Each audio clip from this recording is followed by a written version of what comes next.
India में कल से आज तक की सारी बड़ी खबरें अगले 3 मिनट में। वेस्ट बंगाल के बरुईपुर में 11 साल की एक बच्ची के साथ हुए सेक्सुअल असॉल्ट और मर्डर के बाद पूरे एरिया में टेंशन का माहौल है। ये बच्ची 4 जुलाई को घर से बाहर निकली थी लेकिन वापस नहीं आई। फैमिली ने उसी रात पुलिस में मिसिंग कंप्लेंट दी और अगले दिन उसकी बॉडी एक पॉन्ड से बरामद हुई। हादसे के बाद एरिया में वायलेंट प्रोटेस्ट शुरू हो गए और गुस्से में भीड़ ने रोड, शॉप्स और रेलवे स्टेशन में तोड़फोड़ करी। इंडिया और ऑस्ट्रेलिया ने एक historic civil nuclear agreement sign किया है। इस एग्रीमेंट के बाद ऑस्ट्रेलिया से इंडिया को कमर्शियल यूरेनियम सप्लाई का रास्ता खुल जाएगा। इसके अलावा दोनों देशों ने defence, maritime security, critical minerals और इमर्जिंग टेक्नोलॉजी से जुड़े कई और एग्रीमेंट्स भी साइन किए हैं। पीएम मोदी ने कहा कि सिविल न्यूक्लियर एग्रीमेंट से ऑस्ट्रेलिया से यूरेनियम सप्लाई शुरू होगी, जिससे इंडिया के क्लीन एनर्जी गोल्स को बूस्ट मिलेगा।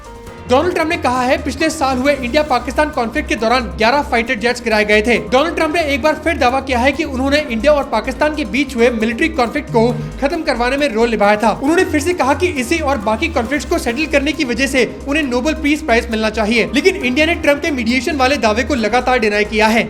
ईरान और अमेरिका के बीच टेंशन एक बार फिर बढ़ गई है। अमेरिका ने ईरान पर नए एयर स्ट्राइक्स किए, जिसके बाद ईरान ने बहरीन, कुवैत और कतर में मिसाइल और ड्रोन अटैक्स किए। इससे दोनों देशों के बीच हुआ टेम्परेरी सीज फायर और ज्यादा कमजोर पड़ गया है। ईरानियन स्टेट मीडिया के अकॉर्डिंग बुशैर न्यूक्लियर कॉम्प्लेक्स के आसपास और चबाहर, कुनार, बंदर अब्बास और सिरिक में एक्सप्लोजन हुए।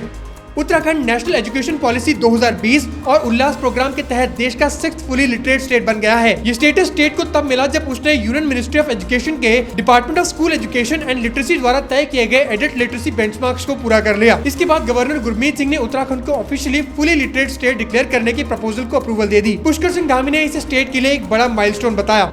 IMD के अकॉर्डिंग मानसून ने पूरे इंडिया को कवर कर लिया है। IMD के हिसाब से इस साल मानसून का पूरे देश में पहुंचना एक दिन लेट हुआ, क्योंकि आमतौर पर यह प्रोसेस 8 जुलाई तक कंप्लीट हो जाती है। जुलाई के पहले 9 दिनों में देश के कई हिस्सों में हैवी रेनफॉल देखने को मिली, लेकिन IMD का मंथली फोरकास्ट कहता है कि पूरा जुलाई नॉर्मल से थोड़ा ज्यादा ड्राई रह सकता है।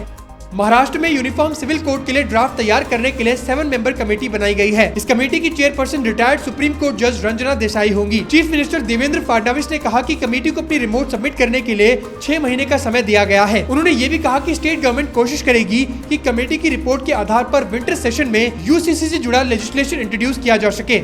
दिलजीत दोसांझ की फिल्म सतलुज के लिए पंजाब, हरियाणा, राजस्थान, दिल्ली और जम्मू के कई गुरुद्वारों में इसकी कम्युनिटी स्क्रीनिंग की तैयारी की जा रही है। इसका मकसद जसवंत सिंह खालरा की कहानी को ज्यादा से ज्यादा लोगों तक पहुंचाना है। रिपोर्ट्स के अकॉर्डिंग शिरोमणि गुरुद्वारा प्रबंधक कमेटी से जुड़े गुरुद्वारा कमेटीज ने अलग अलग राज्यों में पब्लिक स्क्रीनिंग प्लान करी है। दिल्ली सिख गुरुद्वारा मैनेजमेंट कमेटी के प्रेसिडेंट हरमीत सिंह कालका ने भी ZEE5 पर फिल्म को वापस रिस्टोर करने की डिमांड दोहराई। तो ऐसे करंट अफेयर्स के लिए मुझे फॉलो जरूर करना।